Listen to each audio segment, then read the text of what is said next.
Binod Deshe Yarvitzeni. El Señor es mi pastor, nada me faltará, en lugares de delicados pastos me hará descansar. Hace 8 días iniciamos el estudio del Salmo 23, el Salmo del Pastor. Esta es la segunda parte. Pudimos ver que Dios, que creó los animales, diseñó a las ovejas para que nos representaran deliberadamente. Para que cuando Dios quisiera usar un ejemplo terrenal de cómo somos los seres humanos, pudiéramos entender qué es lo que nos estaba comunicando desde el cielo. Por eso la Biblia está llena de ilustraciones terrenales. Jesús continuamente hizo hincapié en que si no entendéis lo terrenal, ¿cómo podréis entender lo espiritual? Entonces, cuando nosotros comenzamos a considerar que las ovejas son los animales más torpes, más indefensos, semiciegos, inútiles y que no pueden, a comparación de todo el reino animal, sobrevivir sin un pastor, comenzamos a entender por qué se nos llama a nosotros ovejas descarriadas. Nos damos cuenta que una oveja es tan torpe y tan inútil, aquí es un grado extremo, que si tú la metes a un barril, a una oveja, en lugar de que meta reversa y se salga, no tiene la capacidad de pensar que se puede salir en reversa. Y ahí está en el barril 5 horas, balando, esperando, hasta que llegue el pastor y la saque. Aquí, de torpes y de tontas son las ovejas. No pueden ver a más de 2 o 3 metros de distancia, lo vamos a ver más adelante, porque el pastor necesita un callado, porque aunque no puedan ver muy bien, oyen y tienen el oído más desarrollado que la vista, y ven al pastor aunque no lo puedan ver, lo pueden discernir a través del oído. Cuando nosotros entramos al rebaño, cuando nosotros hicimos caso de que necesitábamos un pastor, alguien que nos guíe, que nos oriente, que nos dirija, es cuando desgraciadamente la mayor parte de los seres humanos llegamos al final de nosotros mismos.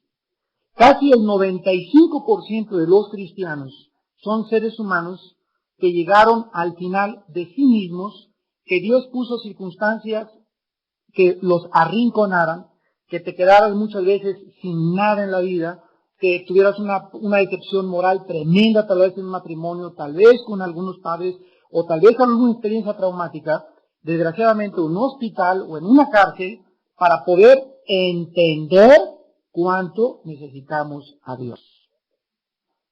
Porque por naturaleza somos tercos, somos soberbios, somos vanidosos, creemos que en nosotros están las respuestas para poder vivir, que nosotros podemos determinar el bien y el mal y decidir qué es lo bueno y qué es lo malo, que nosotros podemos formar un hogar y un matrimonio sin tomar en cuenta a Dios.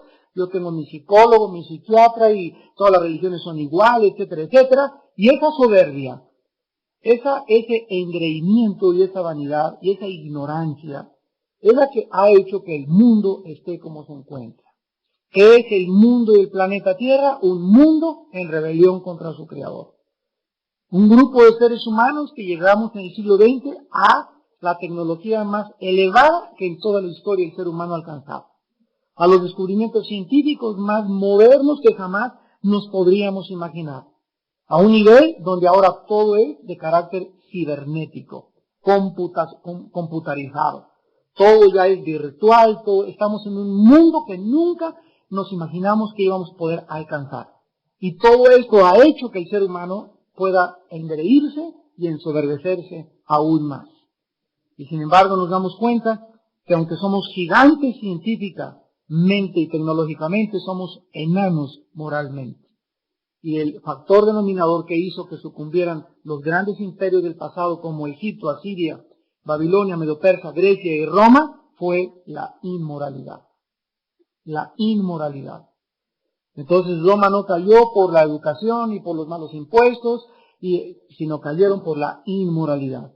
Y todos estamos de acuerdo en esta noche que basta prender la televisión para darte cuenta cuánta inmoralidad existe, cuánta vulgaridad, cuánta apertura se les ha dado a los medios de comunicación para que hasta al pobre presidente le falten el respeto.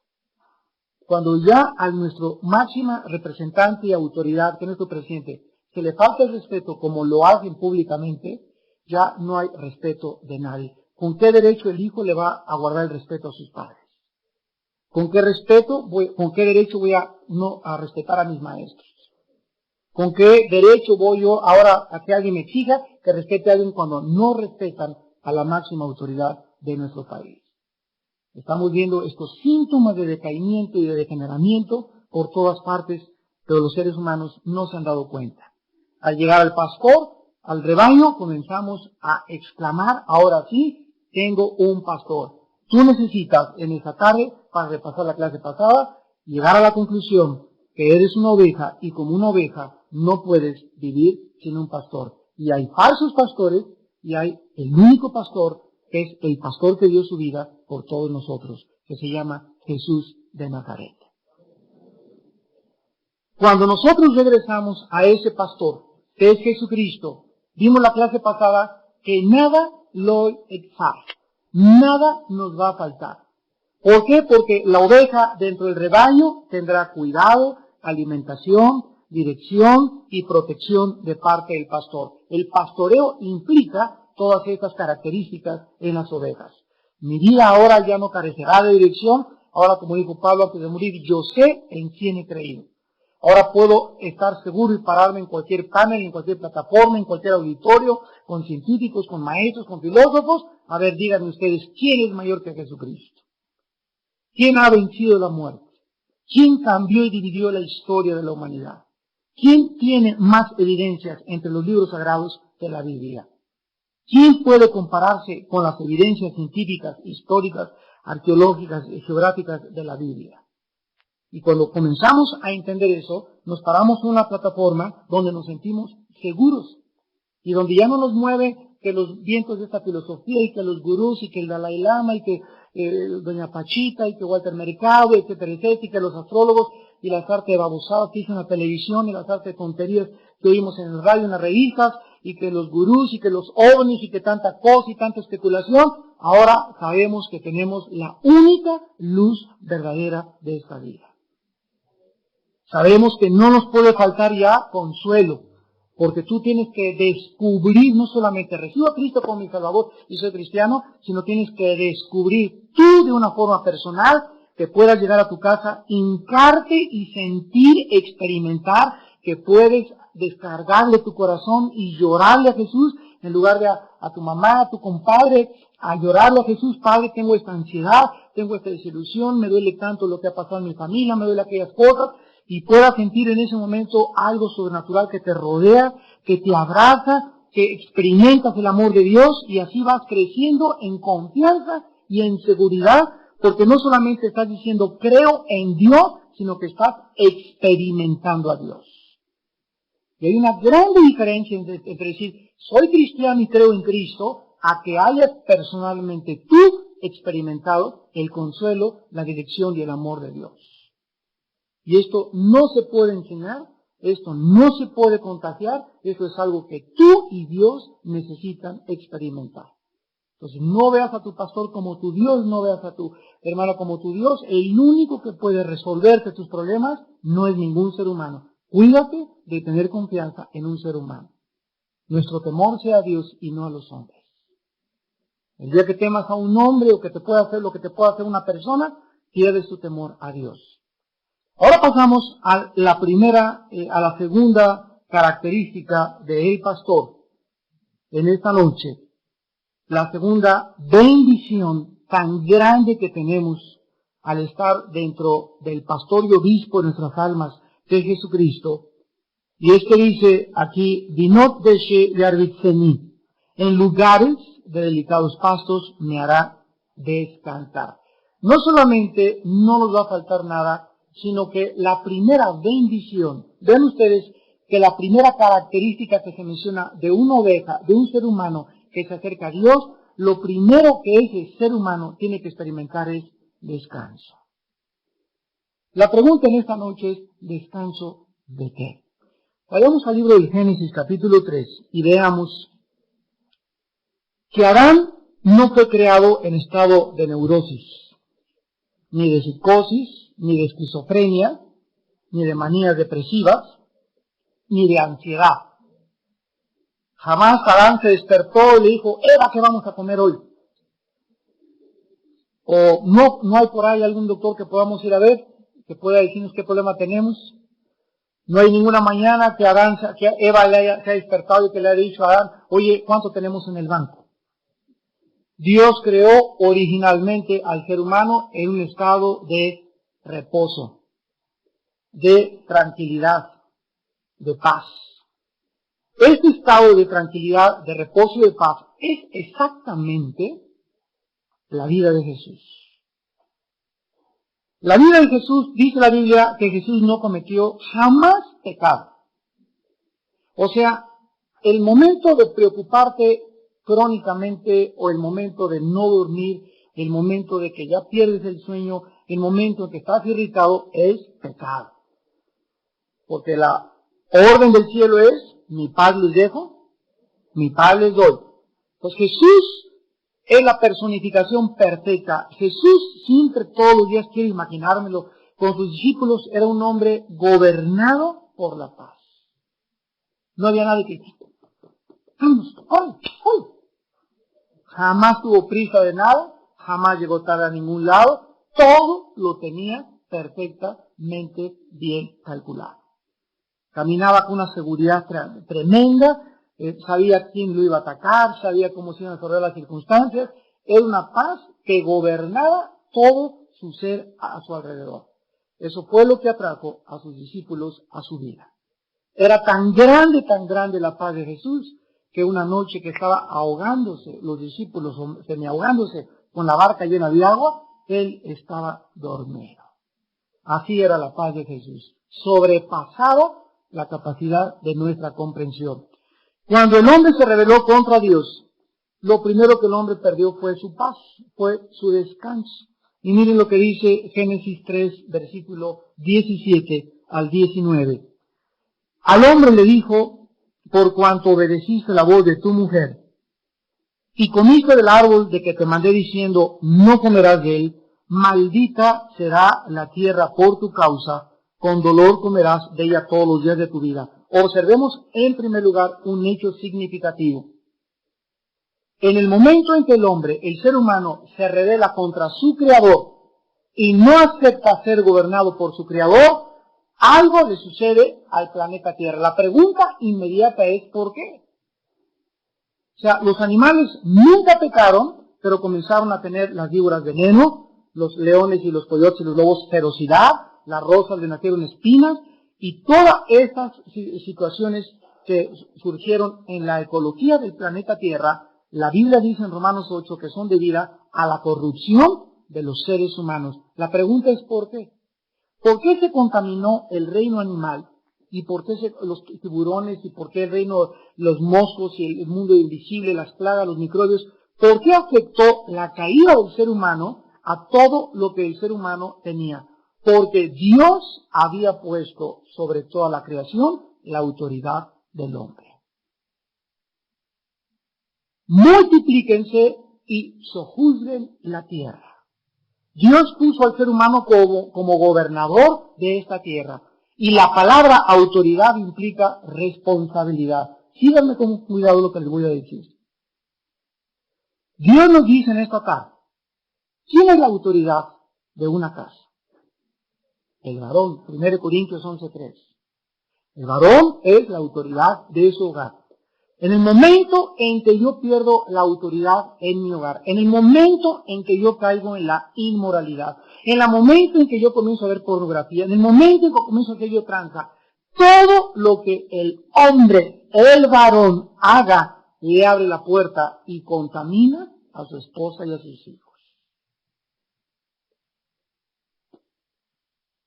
Contaminas y maldices a tu compañera y maldices a tus hijos.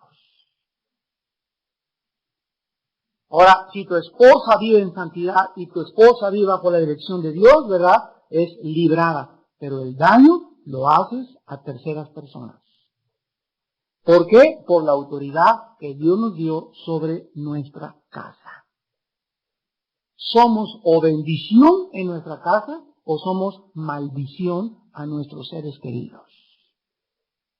El varón es tan importante en el gobierno de Dios que puede convertirse en bendición o en maldición de su hogar, de su matrimonio y de su familia.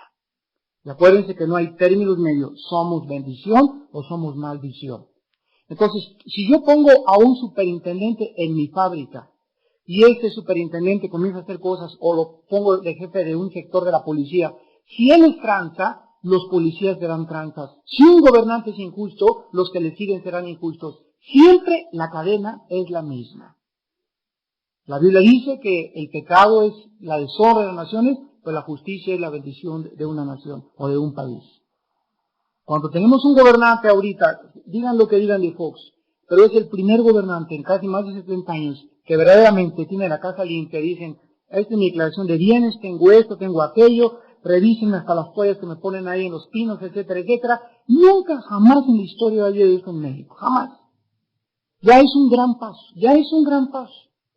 Y ya los que están juntos, ¿verdad? Como les dije, hemos tenido desayunos con don Francisco Gil, secretario de Hacienda, hemos comido con Santiago Krill de Gobernación, y nos damos cuenta que este grupo de hombres, ¿verdad?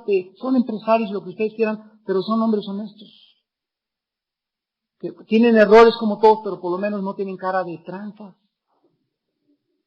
Están buscando acabar con la corrupción, es algo que van a hacer 2 o 3 secciones más adelante, si posible en 6 años poder terminar con esto. Pero es un grande paso que se ha dado en nuestro país.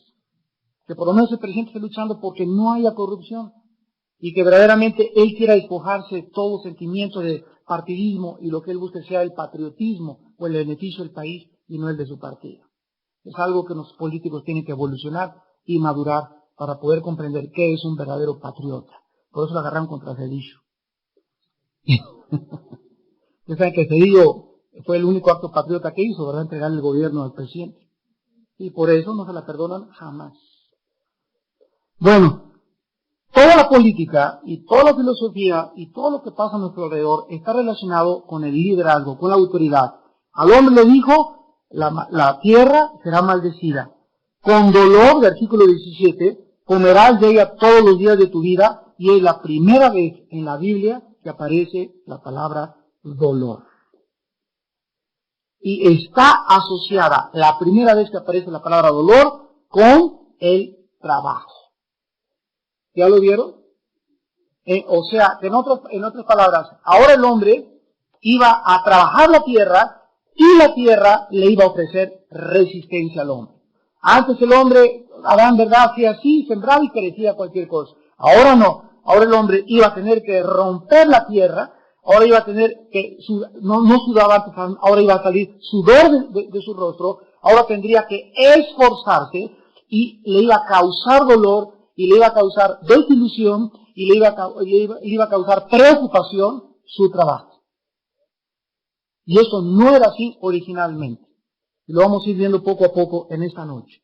Entonces, la maldición desde el Edén nos muestra que el hombre perdió el descanso. Y desde Adán hasta nuestros días, el ser humano es un ser que busca un trabajo y tiene esto y tiene aquello, pero no encuentra en ningún lugar la paz, el descanso, el reposo. Y esta es la razón por la cual se calcula que el 40% de la población mundial actualmente, de acuerdo a la Organización Mundial para la Salud, toma pastillas tranquilizantes. Esta es una sociedad neurótica. El 10% de la población del mundo, somos 6 billones de seres humanos, el 10% padece de úlcera. El 10% de la humanidad tiene úlcera, producida por el afán, la ansiedad y la neurosis moderna. Y toda esta situación que encontramos nos muestra que cuando venimos a Jesucristo, llegamos a qué cosa, a descansar de qué. En Mateo 11:28, Jesucristo gritó a las gentes de a su alrededor que los veía así, cansados, trabajados, hastiados, aburridos, desesperados, desorientados, llenos de incertidumbre, llenos de inseguridad, llenos de confusión. Vengan a mí. Vengan a mí todos los que están trabajados y cargados, y yo los haré qué cosa. Nos damos cuenta, amados santos, que no hay un lugar o una persona en esta vida en el que mi alma pueda descansar más que en Jesús. Métete eso en tu cabecita. Tu esposo te ayudará, tu esposa te consolará, te echará porras, el pastor también te animará, te exhortará, te edificará, pero el descanso verdadero de tu alma en esta tarde no lo esperes encontrar en ningún ser humano, porque es Jesús la respuesta a tu cansancio. Vengan a mí que yo los haré descansar. Ahora, esto es un cuadro, un retrato de una oveja que entra inmediatamente, ¿verdad? ¿Cómo llegan las ovejas así? Malherida, no sabe ni por dónde andaba, toda sucia. Ustedes saben que las ovejas tienen una lana tan fina y tan especial que si no están continuamente tratándolas, se ensucian fácilmente. Pero aquí es increíble, es el animal que más rápido se puede ensuciar, el pelo, la lana de la oveja. Y así llegamos todos al rebaño, heridos, maltratados, confundidos, y llegamos, ¿verdad? Y ya queremos acostarnos, como cuando antes fuéramos cristianos. Yo me acuerdo que antes de cristiano, iba a Acapulco, estaba en pie de la cuesta, a las 6 de la tarde del domingo, con mi coco, la puesta del sol, y en ese momento, ¿verdad? Con 11 chelas o 15 chelas arriba.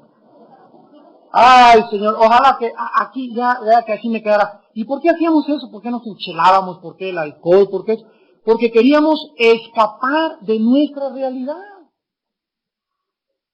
O sea, somos tan cobardes que no queríamos enfrentar la vida en nuestros 5 sentidos. Y esto es lo que es la droga y el alcohol, anestésicos. Y drogas para poder evadirnos de la realidad. Porque la realidad es demasiado cruda para enfrentarla en los 5 sentidos. Y cuando venimos a Jesús nos damos cuenta que podemos ahora enfrentar. ¿Por qué? Porque para enfrentar esa realidad en mis 5 sentidos, yo necesito estar descansado. Yo no puedo tomar decisiones en mi matrimonio, con mis hijos, en mi trabajo, si no tengo paz. Se los he dicho muchas veces. Si yo quiero recibir de Dios y Dios me quiere hablar a mi corazón y decirme con quién me voy a casar, qué negocio debo hacer, a dónde voy a dirigir, yo necesito para discernir la voz de Dios tener paz en mi vida. Porque imagínate que estoy así, ¿eh? Sí, dime, más. ¿Cómo? Sí, señor, por favor, señor. Sí, dime, señor, ¿qué hago? Aplácate primero, te va a decir el Señor, ¿verdad? Tranquilízate, cálmate, cae de rodillas. Y comienza a alabarme, comienza a descansar, comienza a echar ansiedad. Recuerda que soy el Todopoderoso, recuerda que todo lo puedo, recuerdo que al que cree todo lo es posible. Ya que estés ahí 10 minutos tranquilo y descansado y alabándome, y ya que te quitó la ansiedad que estabas así, mi hija, mi esposo no llega, mi hijo, ¿qué le pasó? Ya que estés tranquilo, podrás estar en posición de recibir la voz de Dios. Miren Isaías capítulo 30, esta verdad.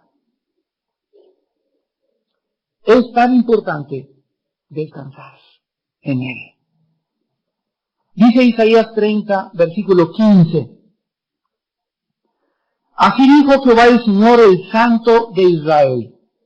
En descanso y en reposo seréis salvos. ¿Qué nos está diciendo el Espíritu Santo? Que cuando nosotros fuimos salvados, no tuvimos que trabajar, ni corriendo a la villa y de vuelta, ni subir el monte por acá y bajar, ni cargar una puerta, ni chicotearme, ni hacer sacrificios, sino que en el momento en que yo recibí la salvación de Dios, yo estaba tranquilo y mi alma le dijo, Señor, ten piedad, quiero recibirte a Cristo como mi Salvador. Pero yo no hice nada, no tuve que trabajar ni esforzarme para que yo recibiera el perdón de Dios. Mi salvación fue en descanso y en reposo. Ahora vean lo que dice a continuación. En quietud y en confianza será vuestra fortaleza. Ahora que yo ya tengo la salvación, debo mantener en mi vida la quietud, la paz, la tranquilidad y la confianza en Dios para ser fuerte, para vivir.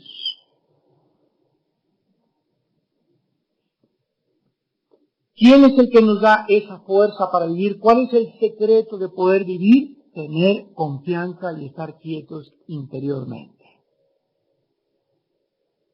Las personas susceptibles a desanimarse en la vida, ya no puedo con este esposo, con esta esposa, con estos problemas, con la vida ya no va a amanecer jamás para mí, todos los días me va a llover sobre mi milpa. Todo ese desgano, desánimo, confusión, incertidumbre, ¿de dónde viene? De la falta de descanso. ¿Por qué no tiene falta de descanso? Porque no tiene paz. ¿Por qué no tiene paz? Porque no confía en el Señor.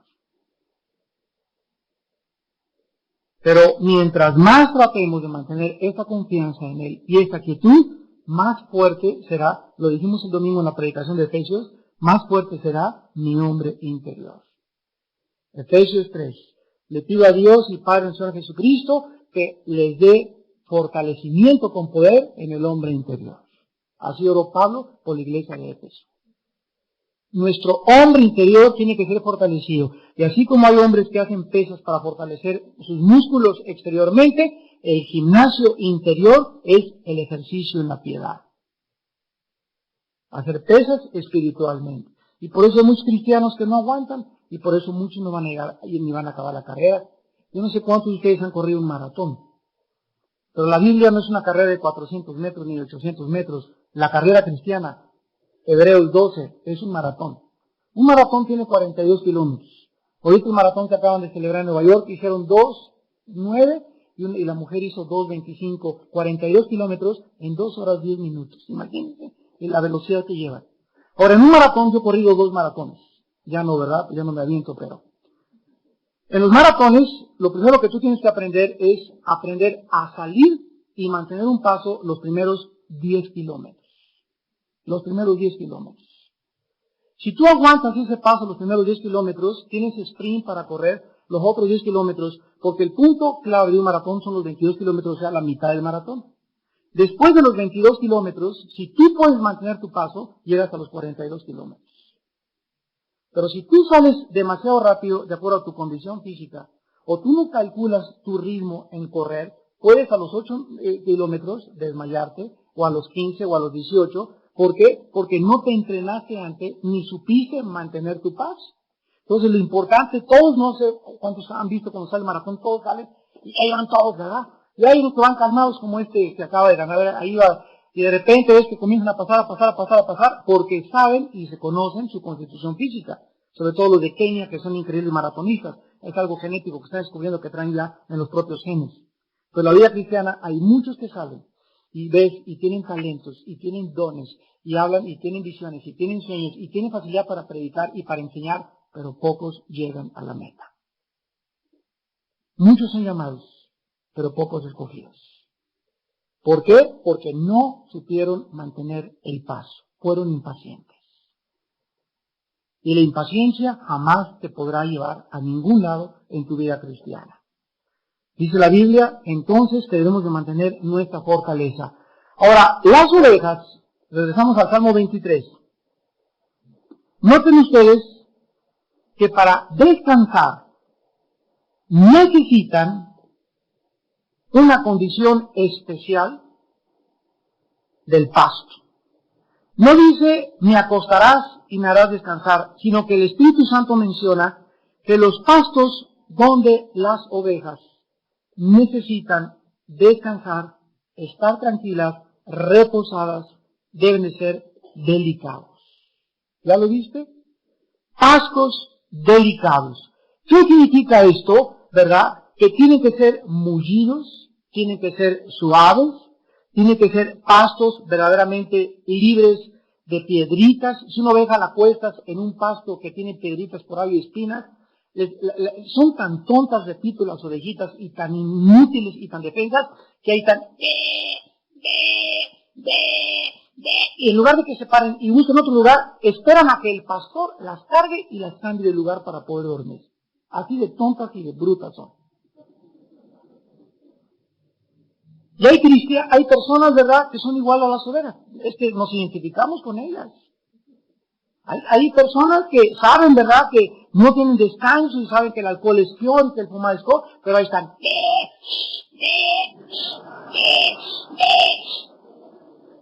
chupando y fumando y tomando y son tan tontos que saben que es lo contrario. O sea, no es verdad, ya está demostrado que el cigarro aumenta la depresión, principalmente en las mujeres. Aumenta la situación de depresión emocional. Y todo el mundo lo hace, ¿por qué? Porque crees que tú vas a cansar. Y no es cierto, es todo lo contrario, te acelera más y te hace más depresivo tu vida. Pero así esto, la Biblia nos describe exactamente como las ovejas. Ahora, la Biblia nos enseña entonces, ¿verdad?, que aún siendo cristianos, muchos de ustedes todavía, ya dentro del baño, están no pueden descansar. Cristianos que siguen fumando, cristianos nerviosos, cristianos neurasténicos, cristianos que siguen gritándole a su esposa, cristianos que no han cambiado en su vida. ¿Y cuál es la razón para que tú seas cristiano? Y dices, yo voy a la iglesia, hermano, y voy al estudio, pero interiormente sigo como pepita en comal, como frijol saltarín, y aquí estoy tranquilo en la iglesia, pero nomás salgo afuera y estoy así. La Biblia nos da la respuesta en Hebreos capítulo 4. En Hebreos capítulo 4. Dice Hebreos capítulo 4, temamos pues, no sea que permaneciendo aún la promesa de entrar en ¿qué? La promesa de Dios de entrar en su reposo. Acuérdense que es el descanso de Dios, no es el nuestro. Tengo que entrar a Él para descansar, el reposo de Él. Alguno de vosotros parezca no haberlo alcanzado, porque también a nosotros se nos ha anunciado la buena nueva como a ellos, pero no les aprovechó el oír la palabra por no ir acompañada de fe en los que la oyeron. Pero los que hemos creído entramos en el reposo. De la manera que dijo, por tanto juré en mi ira, no entrarán en mi reposo. Versículo 7, otra vez determina un día. Hoy diciendo después de tanto tiempo, por medio de David, como se dijo, si oyeres hoy su voz, no endurezcáis vuestro corazón. Quiero que noten ustedes en el versículo del 1 al 3, que antes del reposo hay una palabra. La primera palabra del versículo 1, temamos. ¿Ya lo vieron? Dice en Proverbios 1:8, el principio de la sabiduría es el temor de Dios. Para que yo comience a caminar con Dios, el inicio de la sabiduría, la comprensión espiritual que tendrá mi alma, el discernimiento que tendré, la lucidez que tendré para poder comprender las cosas del mundo y discernir lo que está pasando políticamente, científicamente, filosóficamente, es que yo inicie mi vida con Dios con su temor en mi corazón. El temor de Dios es el inicio de la sabiduría de Dios. ¿Qué es el temor de Dios? Porque son dos cosas diferentes. Una cosa es tenerle miedo a Dios y otra cosa es tener temor de Dios. El miedo a Dios te hace alejarte de Él. El temor de Dios te hace acercarte a Él. En el monte Sinaí, el pueblo se espantó, Deuteronomio 5, cuando cayeron los rayos y el sonido del shofar y las tinieblas, y corrieron con Moisés, por favor, Moisésito, ve tú, no queremos saber nada, estamos muertos de miedo. Ese es el miedo que Dios provocó. Pero Dios le dijo a Moisés, ¿quién viera que me temieran para que les fuera bien a ellos y a sus hijos durante toda su vida? Entonces vean que es una diferente. El miedo de Dios nos hace alejarnos de Él, pero el temor de Dios me hace acercarme a Él. ¿Qué es el temor de Dios? La conciencia continua de que Dios me ve. Y me pagará conforme a lo que pienso, hablo y hago.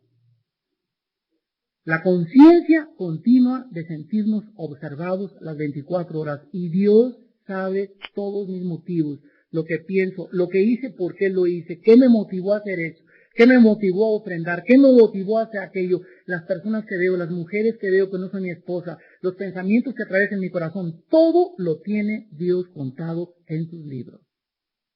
Una sola cosa de mi vida no escapa del pensamiento de Dios.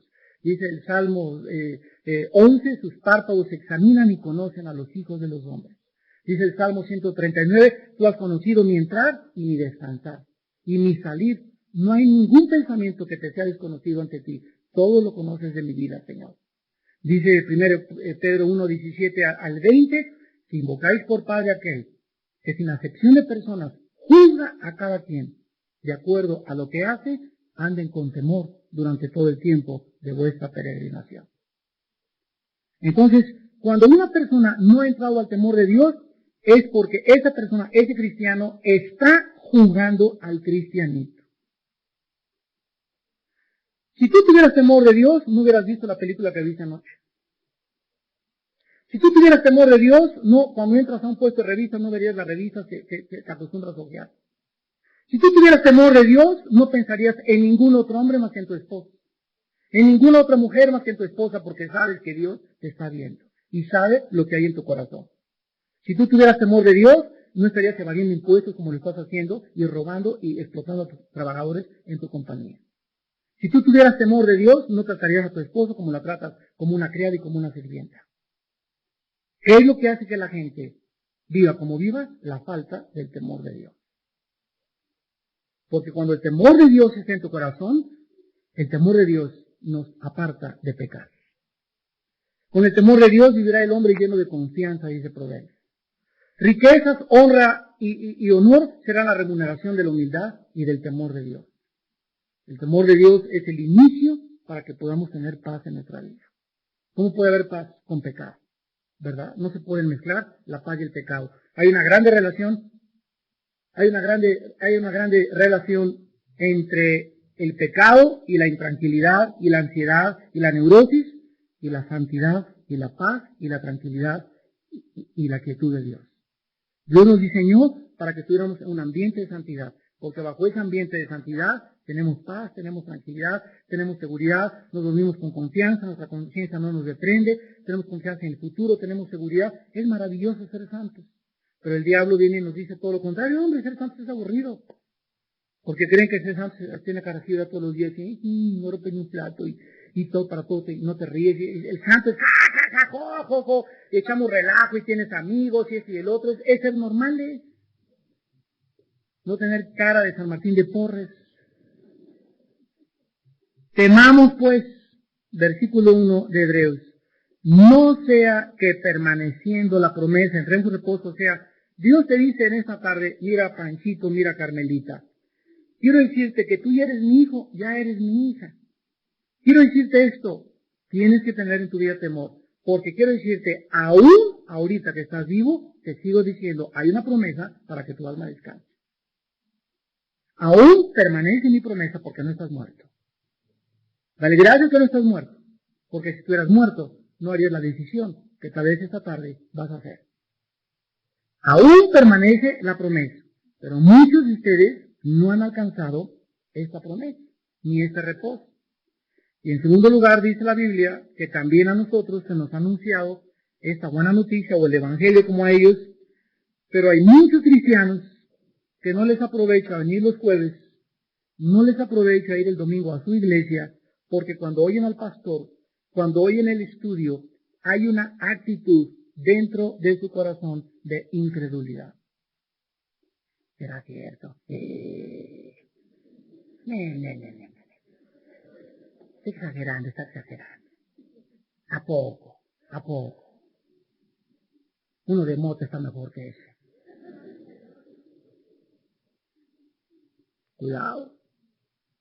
Cuidado con ese corazón de incredulidad. Porque los que hemos creído entramos en reposo. ¿Qué te hace descansar? Tener a Dios y creer. Llego a mi casa, llegas a tu casa en la noche. ¿Quién no tiene problema? Serás querubín. Si no es hoy, mañana, pasado, y ya queremos nuestros hijos se casan, no, hombre, se casan todavía con la nuera, con el nuero, con el yerno, y los hijos con los nietos. Nunca acabamos. Los que estamos casados tenemos hijos, lo sabemos. Nunca acabamos. Siempre habrá problemas. Muchos se casan, no, me voy a casar así para salir de mis padres, va a ser como estoy como en feria. pues ahora me caso para no tener nadie que me grite, vas a ver si no te va a gritar la señora con la que te casaste. Nunca jamás terminaremos. Necesitamos descanso. Entonces, fíjate, hoy llegas en la noche a tu casa, tienes problemas de mañana, vas a enfrentar nóminas que pagar, vas a enfrentar búsqueda de trabajo, mañana vas a enfrentar eso, pero fíjate, cuando tú crees, dice Dios, mira, mijito, no te ocupes del día de mañana porque cada día de mañana su afán traerá. Basta el mal de cada día. Hoy tuviste suficientemente problemas para que todavía estés pensando en los que vas a enfrentar mañana, cuando ni siquiera sabes que vas a amanecer. Entonces acuéstate como un bebé recién nacido. Ahora, para que tú te acuestes en esa condición, tienes que creerme.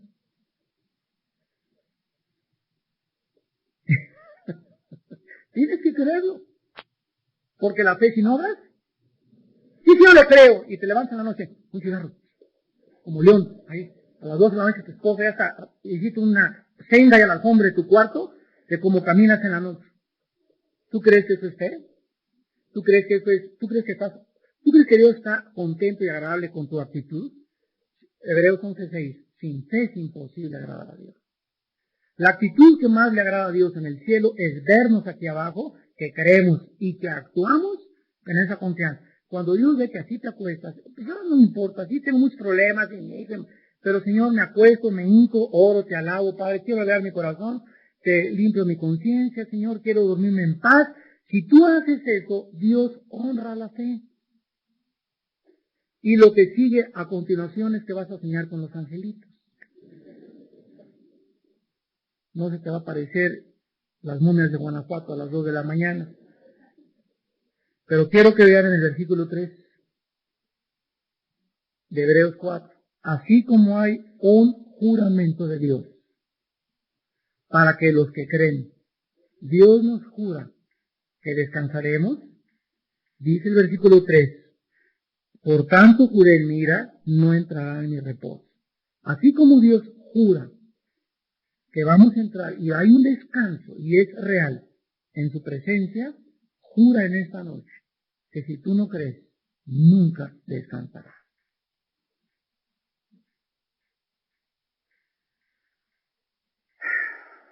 Cuando Marta y María perdieron a su hermano Lázaro, Juan capítulo 11, llegaron y le mandaron un recado a Jesús. Jesús, el que amas, está gravísimo. Y Jesús no se inmutó, se quedó parado. Y dejó Jesús que muriera Lázaro. Jesús a los 3 días dice, vamos a despertar, vamos a ver a este amigo mío a quien tanto amaba, Jesucristo. Y cuando se acerca Jesucristo al lugar del cementerio donde estaba Lázaro, vienen corriendo Marta y María. Y una vez le dice, Señor, si tú hubieras estado aquí, o sea, si no te hubieras tardado, mi hermano no se hubiera muerto. Entonces, en mi mente, Señor, esa mujer le decía a Jesús, hay algo de confusión. ¿Cómo es posible que tú nos estés diciendo que nos amas y pudiste haber evitado el mal que nos sucedió y no lo evitaste? ¿Cuántas veces hemos pensado así? Si me amas, ¿por qué permitiste que a las 11 de la noche mi hijito le diera calentura? Si me amas, ¿por qué permitiste que en mi casa le pasara eso? Si me amas, ¿por qué chocó mi esposa antes del carro? Si me amas, ¿por qué aquello? Nosotros en el momento no tenemos explicaciones de lo que está pasando sobrenaturalmente a nuestro alrededor. Somos igual que estas mujeres, amigas de Jesús. Y Jesucristo le contestó y le dijo a Marta, mujer, ¿no te he dicho que si crees, todo te es posible? ¿Cuál hubiera sido el nivel más elevado de la fe de esta mujer? Que en el momento en que supo que Jesús no venía, decir, el Señor tiene un plan mejor. Pero Él no me va a fallar, porque me ha prometido que nada me faltará y en lugares de reposo me hará descansar. Esa es la fe. La fe es seguir confiando en Él a pesar de vientos, mareas, ríos y adversidades. Y saber que Dios nos va a sacar del pozo de la desesperación. Y pondrá nuestros pies sobre alto, sobre la peña, y por cuanto en Él hemos confiado, Él honrará nuestra fe y te bendecirá y te dará más que cualquier otra cosa. Lo que necesitamos es descansar, reposar. La vida tiene demasiadas cosas y nos ha golpeado y hemos sido tan lastimados todos de la vida. Porque estamos en un mundo gobernado por Satanás y por el pecado y pronto viene nuestro libertador a cambiar todo, que en el paso del valle de la sombra y la muerte que estamos atravesando necesitamos descansar. No es justo que los pocos años que te queden de tu vida los pases como los estás viviendo. No es justo. Somos masoquistas, somos autodestructivos por naturaleza. Parece como si disfrutáramos el sufrir nosotros mismos. Cuando Dios nos dice en esta noche, vengan a mí y encontrarán descanso para vuestras almas. Oremos.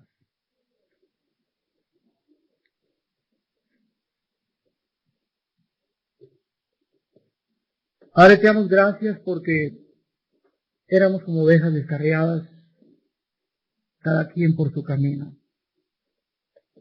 Mas ahora hemos vuelto al pastor y obispo de nuestras almas, que eres tú, Señor Jesús.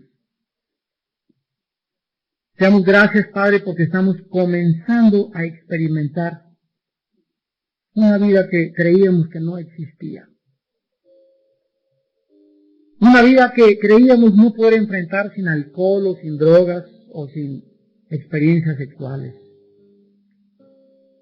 Una vida que creíamos no poder enfrentar sin dinero y sin tener amigos influenciables o sin tener relaciones públicas. Una vida en la que no necesitamos nada ni nadie más que a ti para saber que podemos descansar y ser felices. Y el Dios de paz que resucitó de los muertos a nuestro Señor Jesucristo, el gran pastor de las ovejas, por la sangre del pacto eterno, los haga capaces en toda buena obra para que hagan su voluntad, haciendo Él en ustedes lo que es agradable delante de Él, por Jesucristo, al cual sea la gloria por los siglos de los siglos. Alabado sea el nombre de Jesús. Señor, gracias porque en esta noche la promesa permanece. Vengan a mí. El descanso y la paz no se encuentran en ninguna religión, no se encuentran en ninguna iglesia, en ningún código de conducta, en ningún código de ética, en ningún grupo de dogmas. La paz se encuentra en una persona que vive y que estuvo muerta, pero ahora vive por el poder de Dios resucitado. Y se llama Jesús. Y Él, su persona, en esta noche te quiere abrazar, ahí donde estás. Déjate acariciar y amar por Dios. Permítele a Dios mostrarte qué es lo que Él puede hacer con tu vida. Permítele a Dios en esta noche tener misericordia de ti. Permítele a Dios sentir su consuelo, pero reconoce en esta noche que lo necesitas. Y que no es justo que andes como ovejita desamparada en las calles, confundida, apaleada, herida por los lobos de los cuales estamos rodeados.